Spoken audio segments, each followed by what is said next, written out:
Hi guys, and welcome back to a new video. If you want to back up your chats in WhatsApp and you don't know how to do it, watch this video because in this video I'm going to show you that how you can back up your chats in WhatsApp. So to begin with, you need to open WhatsApp application.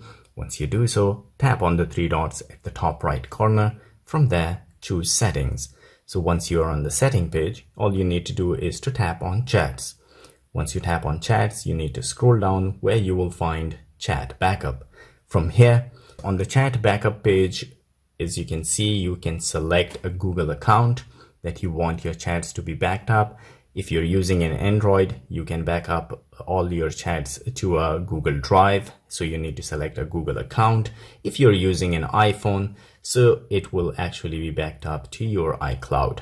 So that is how you can select the Google account. From here, the frequency. So if you want your chats to be backed up daily, weekly, monthly, only when I tap backup, that is the manual thing that you will do. But if you select daily or weekly or monthly, it will be automatically backed up. So if you want to disable it, you can do that as well.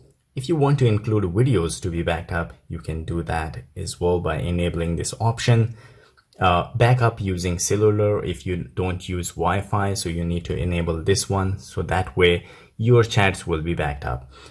The other thing that you can do is manually come to this point and just tap on backup. As you can see, in my case, last backup 6 January, it happened on 6 January. So afterwards, today is the 31st January. So if I want to back it up, I will just tap on backup and the size of this file will be 292 MB and it will be backed up. So guys, this is all it takes to back up your chats in WhatsApp. If you like the video, don't forget to subscribe. I will see you in the next video. Till then, take care.